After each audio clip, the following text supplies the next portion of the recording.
Very good evening students, and today we are going to give you a second question on the formulation of LPP when the descriptive question or query will given to you. इससे पहले वाले में भी मैंने आपको एक LPP को setup करना ही बताया था, जहाँ पर आपके सामने एक डेस्क्रिप्टिव फॉर्म में एक प्रॉब्लम दी गई थी और हमने उसे मैथमेटिकल फॉर्म और फॉर्मुलेशन ऑफ LPP का कॉन्सेप्ट जो कि हमारी थ्योरी में दिया गया था उसको मैथमेटिकल फॉर्म में पढ़ लिया था। एक दूसरा क्वेश्चन है, इसे भी देखिएगा, ये भी उसी फॉर्मुलेशन पे दिया गया है। And before we are going to give you method to solve this theoretical concept or descriptive concept in the mathematical form, mathematical structure. Again, this one is a humble request to each and everyone that please like, share and make a subscription over the channel.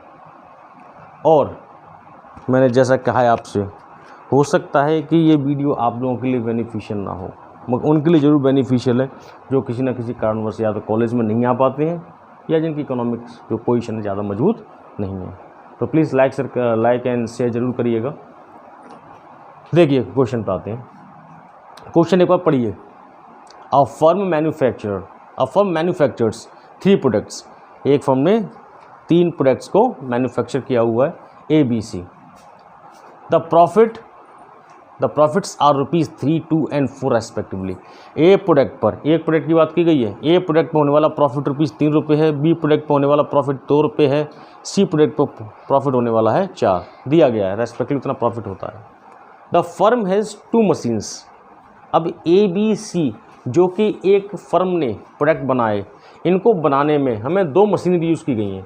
इससे पहले वाले question पर गौर करिएगा, वहाँ पर आपके सामने आपके 2 मशीन्स दिए गए थे, 2 इक्विपमेंट दिए गए थे, ग्राइंडर्स एंड पॉलिशर। वहाँ पर हमने मॉडल बनाए थे M1 एंड M2। यहाँ पर आपके सामने प्रोडक्ट बने हैं ABC और इनको बनाने में जो इक्विपमेंट्स यूज़ हो रहे हैं वो हैं आपके M1 एंड M2। तो नीचे दिया गया है and below is the required processing time in minutes for each machine on each product. एक प्रत्येक मशीन का प्रत्येक प्रोडक्ट पर लगने वाला जो प्रोसेसिंग टाइम है वो दिया गया है कि A, B, C ये आपके प्रोडक्ट बने थे। इनको बनाने में जो मशीनरी यूज़ हुई थी, जैसे ग्राइंडर और पॉलिशर हुआ था, ऐसे M1 और M2 हुआ है। A1 प्रोडक्ट पर आपकी जो मशीनरी लेती है वो 4 आवर्स लेती है, 4 आवर्स से मिनट्स दिया गया आपका M1 मशीन आपकी 4 मिनट्स लेती है। जो बी प्रोडक्ट है उसको बनाने में आपकी M1 मशीन 3 मिनट्स लेती है और इस तरीके से आपकी सी प्रोडक्ट को बनाने में आपकी M1 मशीन 5 मिनट लेती है।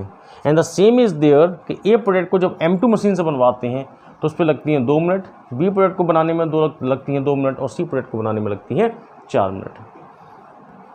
अब M1 और M2 मशीन को जो अधिकतम कैपेसिटी दी गई है कि भैया 2000 मिनट हैं आपकी M1 मशीन पर और 2500 मिनट है आपकी M2 मशीन पर। अब आप चाहे A1 वालो, चाहे B1 वालो, चाहे C1 वालो, ये आपके ऊपर डिपेंड करता है। हमारे पास मैक्सिमम कैपेसिटी, दैट मीन्स इसके बाद इसका पोटेंशियल ख़त्म हो जाएगा, मशीनरी काम नहीं करेगी। तो वो दिया गया 2000 मिनट्स एंड 2500 मिनट्स। तो ये आपकी 2500 मिनट्स दी गई हैं। The firm must manufacture 100 A's, 200 B's and 50 C's each. अब आपके मैन्युफैक्चरर को दोनों मशीन्स का कंसिडरेशन करते हुए ये ध्यान देना है कि 100 A बनानी है, B जो है 200 बनाने हैं, एंड C आपको 50 बनानी है। मगर देखिए इस क्वेश्चन में एक लिमिटेशन, जो सेट ऑफ लिमिटेशंस का वंश था उसमें कुछ चेंज किया गया। What not more than 100 A's, 150 A's कि आप 100 A तो बना लीजिए। मैंने उस वाले में कहा था आपके पास सिर्फ और सिर्फ मैक्सिमम कैपेसिटी दी गई है 80 की। यहाँ पर उसने क्या कहा है कि आप जो ए बनाते हैं वो अधिक से अधिक 100 तो बना लीजिए, कम से कम 100 तो बना लीजिए, मगर अधिक से अधिक आप सिर्फ 150 बनाओगे। 100 से नीचे नहीं कर सकते हो और 150 से ऊपर नहीं कर सकते हो। That means a set of boundary, a set of limitation has been defined for the particular A. B में ऐसा कुछ नहीं कहा गया है, उन्होंने कहा 200 तक बना सकते हो। दैट मीन्स मैक्सिमम कैपेसिटी जो उसकी होगी वो 200 होगी और 50 की सी होगी। और उसने फिर आगे कहा है सेटअप एन LPP कि आप एक लीनियर प्रोग्रामिंग प्रॉब्लम सेटअप करिए जो कि आपकी फर्म को इनके मैन्युफैक्चर से प्रॉफिट दिलाती हो। जैसा क्वेश्चन में दिया गया था वैसा ही क्वेश्चन को लग लेते हैं। तो डियर स्टूडेंट्स, अभी मैं इसको क्वेश्चन को मिटाने से पहले this will be humble request to each and everyone, please pause the video और टेक अ स्क्रीनशॉट। क्योंकि अब इसको मिटाने के बाद ही क्वेश्चन सॉल्व होगा। देखिए जो ये दिया गया था मैं इसी को लिख लेता हूँ, क्योंकि इसी के आधार पर हमारी एलपीपी सेटअप होगी। तो ये क्वेश्चन मैंने मिटाया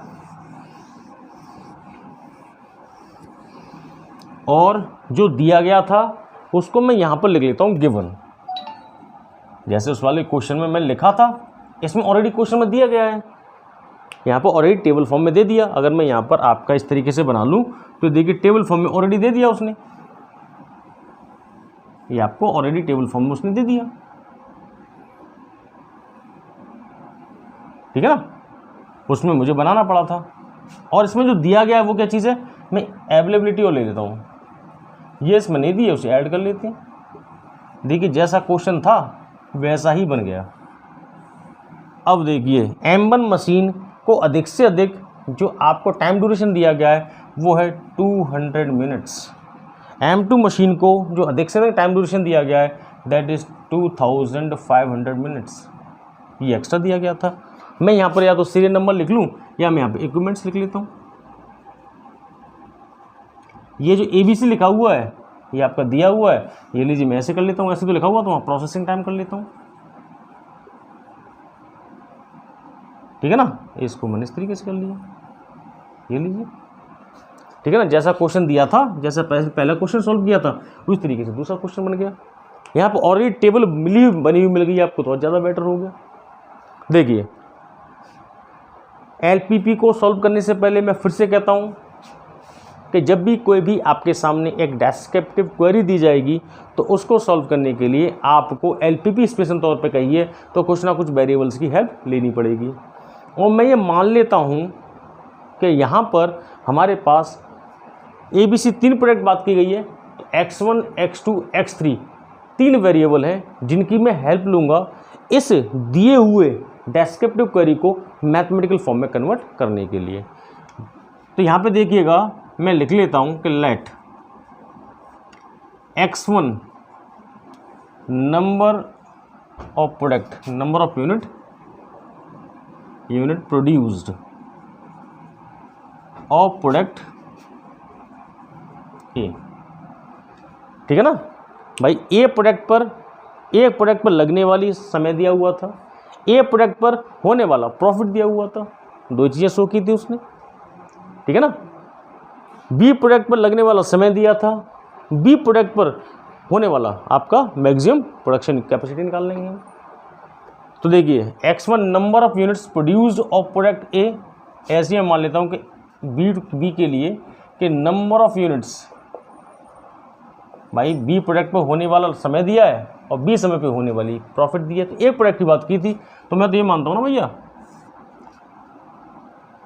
कि आपको 2000 मिनट में कितने प्रोडक्ट बन गए होंगे। मैं कहता हूँ सर X2B बन गए होंगे। तो number of units produced of product B, और X3 मान लेता हूँ मैं कि नंबर ऑफ प्रोडक्ट या नंबर ऑफ यूनिट्स प्रोड्यूस्ड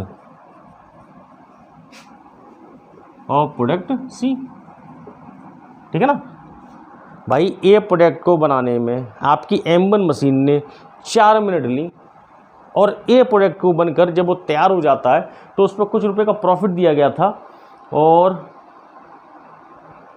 वो प्रॉफिट दिया है शायद उसने 3 रुपये का, कि उस पर 3 रुपये का फ़ायदा होता है। इसी M1 मॉडल से जब आपकी बी प्रोडक्ट को बनाया जाता है तो 3 मिनट लगती हैं। एक ही प्रोडक्ट की बात हुई है, specifically they are talking about only B and not single product.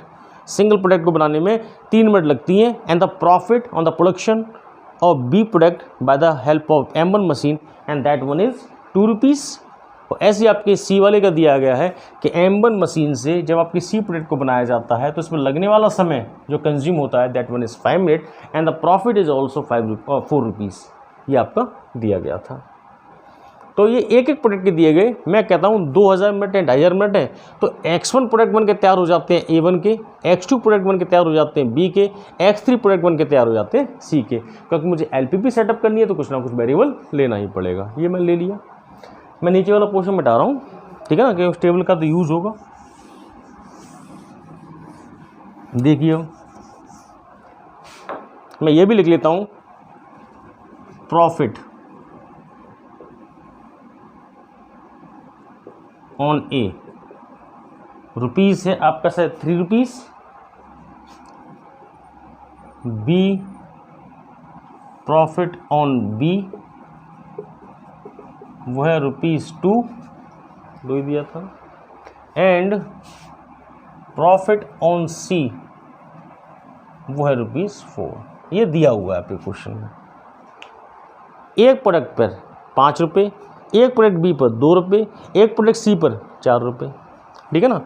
अब ये तो हुआ, आपने एक वेरिएबल की हेल्प ली और मैथमेटिकल फॉर्म में कन्वर्ट करने के लिए आगे बढ़ रहे हैं, क्योंकि टेबल बन के जो तैयार हो गई, वेरिएबल को आपने सपोर्ट ले लिया, तो ये निश्चित तौर पे ही आपने फॉर्मूलेशन ऑफ एलपी की बात कर दी। अब जब हम उसने कहा सेटअप एन एलपीपी, तो उसने फॉर्मूलेशन से काम थोड़ी चलेगा, हमें इसको फॉर्मूलेशन में मैथमेटिकल मॉडल की भी हेल्प लेनी पड़ेगी। तो इसके लिए 3 स्टेप थे। पहला था ऑब्जेक्टिव फंक्शन, और क्वेश्चन में ध्यान से देखिएगा, उसमें लास्ट में कहा है set up an LPP to maximize the profit.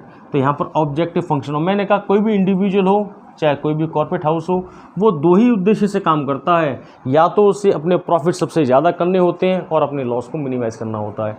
किसी के भी इंडिविजुअल लाइफ में भी सिर्फ 2 ही उद्देश्य होते हैं, सक्सेस लेना और लॉस को मिनिमाइज़ करना, तीसरा ऑब्जेक्टिव होता ही नहीं है, ठीक है ना।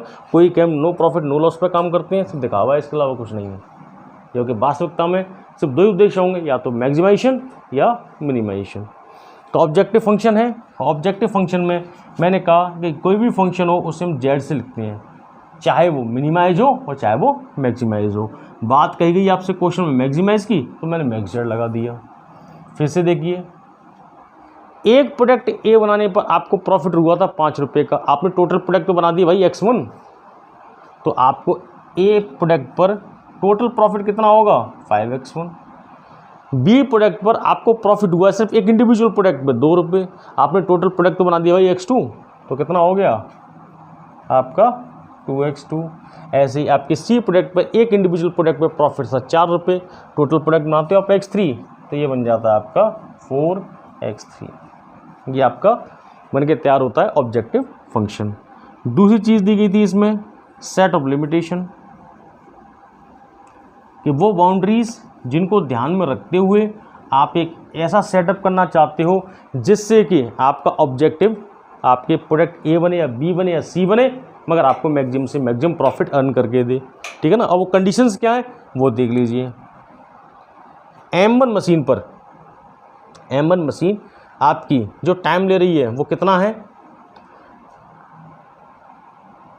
प्रोसेसिंग टाइम दिया गया आपको कि 4x1, ठीक है ना, कि 4 मिनट लेती है आपकी क्या चीज़, 4 मिनट ली है आपकी M1 मशीन ने, किस पर, ए प्रोडक्ट पर, और टोटल प्रोडक्ट कितने हैं x1। तो टोटल प्रोडक्ट को बनाने में M1 मशीन कितना समय ले लेगी 4x1 प्लस बी प्रोडक्ट को बनाने में लगातार 3 मिनट, और टोटल प्रोडक्ट बना के तैयार किए बेटे आपने x2, तो आप कहते हो इसको x2 प्रोडक्ट को बनाने में टोटल समय कितना लग जाएगा M1 मशीन को, तो 3x2। और ऐसे ही आपकी सी प्रोडक्ट को बनाने में लगी थी 5 मिनट, टोटल प्रोडक्ट बने आपकी S3, तो टोटल समय हो जाएगा आपका 5x3। और मगर आपके पास मैक्सिमम से मैक्सिमम जो M1 मशीन अवेलेबल है वो 2000 मिनट के लिए, क्या ऐसा हो सकता है ये मशीनरी आपके पास 18 मिनट के लिए 1800 मिनट के लिए हो जाए? That could not be possible. Reason, आप 18 घंटा काम करना चाहते हो वो आपके ऊपर है, मगर उसकी पोटेंशियल, उसकी कैपेसिटी जो है वो 2000 मिनट की है, और आप उससे चाहो कि आप इससे 2100 मिनट्स के लिए काम कर लो, वो भी संभव नहीं है। आप 2001 मिनट के लिए भी काम कर लो, वो भी संभव नहीं है, उससे भी ज़्यादा नहीं हो सकता, ठीक है ना। मगर उसने कह दिया मेरी लिमिट तो सिर्फ 2000 है। दैट मीन्स इनका कॉम्बिनेशन जो दिया गया है कि आप M1 मशीन को जब आप यूज़ करोगे A B C प्रोडक्ट पर, तो इनका कॉम्बिनेशन, इनको बनाकर जो सेटअप होता है, उन्होंने कहा है 2000 मिनट या उससे कम, ठीक है ना। आपको लगता है कि हमने इतने प्रोडक्ट बना लिए, इससे आगे नहीं बनाने हैं, और आपके 1800 मिनट से बनके तैयार हो गए, आपने रोक दी, आपके ऊपर है। मगर उसने कहा आप 2000 से ऊपर नहीं ले जाओगे, तो उसने कहा less than equal to maximum capacity available for this M1 machine is 2000। आप कैसा भी सेटअप कर लीजिए, इससे ज़्यादा नहीं हो सकता, 2000 के बराबर या 2000 से कम ही रहेगा। दूसरा था सेटअप लिमिटेशन, एक प्रोडक्ट पर M2 मशीन ए प्रोडक्ट पर समय देती है 2 मिनट और टोटल प्रोडक्ट बनती है X1। ए बी प्रोडक्ट पर समय लगता है M2 मशीन को 2 मिनट और टोटल प्रोडक्ट बने X2। ऐसे ही सी प्रोडक्ट को आपके एक प्रोडक्ट पर लगे 4 मिनट और टोटल प्रोडक्ट बने X3। इसमें भी देखिए अधिक से अधिक आपको 2500 मिनट्स दी गई हैं। जैसा क्वेश्चन था वैसा ही मैंने कर दिया। अब तीसरा था आपका डिसीजन वेरिएबल।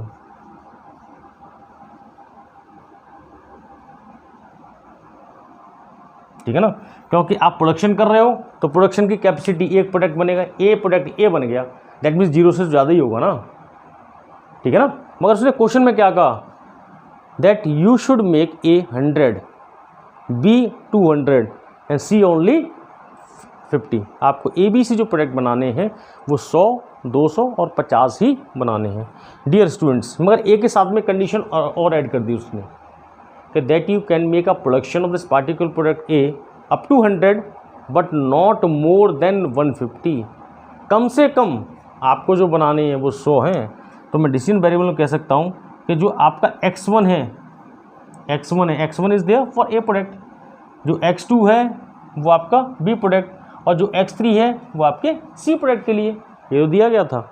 मगर X1 प्रोडक्ट की कैपेसिटी क्या दी है उसने कि 100 तो कम से कम बनाने हैं आपको, कम से कम 100 as, that means you can't make production of A less than 100, कम से कम लेस देन इक्वल टू 100, कम से कम 100 या 100 से ज़्यादा, मगर कम कितने कर सकते हो, 150 या 150 से कम। दैट मीन्स इसकी वैल्यू 0 से 100 ऑलरेडी ज़्यादा है। That means X1 stands for more than 100 and equal to 100 and less than equal to 150 और इक्वल टू 150। X2 क्या है कि इसकी कैपेसिटी आपकी कितनी है कि आप अधिक से अधिक कितने बना सकते हैं इसमें, कितने, आपने कहा 200, 200 या 200 से इक्वल, इससे ज़्यादा नहीं बना सकते। ऐसे ही आपका जो X3 है उसे आप कितने बना सकते हैं, मैक्सिमम 50 या 50 के बराबर, इससे ऊपर आपका नहीं हो सकता। ठीक है ना, ये आपके डिसीजन वेरिएबल से जो इस चीज़ को बताते हैं कि आप ए प्रोडक्ट बनाइए, बी प्रोडक्ट बनाइए, सी प्रोडक्ट बनाइए, इनकी वैल्यू 0 नहीं हो सकती। अब आपकी 50 है तो डैश में से ज़्यादा 50 या 50 से ज़्यादा, 200 या 200 से ज़्यादा, 100 से ज़्यादा और 150 से कम। और मेन मुद्दे की बात करें, ए बी सी जो एक प्रोडक्ट है इनकी वैल्यू 0 के बराबर नहीं हो सकती। अगर आप ऐसे भी लिखना नहीं चाहते हैं तो आप ऐसे भी लिख दें, तो कोई आपसे कुछ नहीं कहने वाला कि X1 is more than equal to 0, X2 is more than equal to 0 and X3 is more than equal to 0। इनकी वैल्यू 0 नहीं हो सकती क्योंकि प्रोडक्ट हैं और प्रोडक्ट की क्वांटिटी आएगी जो कि कभी भी 0 से कम नहीं हो सकती। Okay dear students, I think it is all clear to all of you. All clear मतलब ये नहीं कि float from the over the head हो जाए। ठीक है ना, नहीं समझ में आया हो तो आप चैट बॉक्स में बता दीजिएगा। बाकी आपको मैंने थ्योरी बताई थी वीडियो नंबर 3 में कि फॉर्मुलेशन की, उसके बाद मैथमेटिकल मॉडल की। 4th वाले में मैंने आपको एक क्वेश्चन दिया जहाँ पे एक डेस्क्रिप्टिव थ्योरी दी गई थी, उस थ्योरी को मैंने मैथमेटिकल फॉर्म में कन्वर्ट किया। तो मैंने फॉर्मुलेशन के लिए जो वेरिएबल्स की बात की गई थी वेरिएबल्स को इंक्लूड किया। फिर मैंने मैथमेटिकल मॉडल की बात की थी तो मैंने वो 3 स्टेप यूज़ किए जो कि मैं LPP के लिए चाहिए। फिर मैंने दूसरा क्वेश्चन दिया, उसके अंदर भी एक डेस्क्रिप्टिव फॉर्म दी गई थी। उस डेस्क्रिप्टिव फॉर्म में जो भी आपकी क्वेरीज थी वो टेबल फॉर्म में ऑलरेडी दी हुई हैं, तो मैंने यहाँ पर ही वेरिएबल का यूज़ किया, तो ये फॉर्मुलेशन ऑफ LPP के अंतर्गत चला गया। फिर मैंने वो 3 स्टेप फॉलो किए जो मैथमेटिकल मॉडल ऑफ LPP में आते हैं, उनको बना दिया। और उसके बाद एक पूरी थ्योरी जो थी, जो डेस्क्रिप्टिव फॉर्म ऑफ क्वेरी थी, वो मैथमेटिकल फॉर्म में कन्वर्ट होकर आपके सामने आ चुकी है। इतना करने के बाद इसे हम कहते हैं formulation of LPP, mathematical formulation of LPP। इसके बाद जो हमारा नेक्स्ट टॉपिक आएगा वो आता है स्टैंडर्ड फॉर्म ऑफ LPP। ये सिर्फ मैथमेटिकल फॉर्म में कन्वर्ट हुआ है, अभी सॉल्व नहीं होगा। सॉल्व करने के लिए फिर एक नया मेथड निकलेगा, उसे हम बोलेंगे स्टैंडर्ड फॉर्म ऑफ LPP। और स्टैंडर्ड फॉर्म ऑफ LPP के बाद हम जाते हैं सिंप्लेक्स मेथड पर। बहुत सारी बुक्स में डायरेक्ट ही सिंप्लेक्स मेथड स्टार्ट कर दिया गया है, जो कि तरीका सही नहीं है, क्योंकि पहले LPP आए, LPP के बाद स्टैंडर्ड फॉर्म आए, और स्टैंडर्ड फॉर्म के बाद आप सिंप्लेक्स मेथड का यूज़ कर सकते हैं। Okay dear students, good night to each and everyone. आगे वाले वीडियो में हम डिस्कस करेंगे standard form of LPP। Okay, जय हिंद।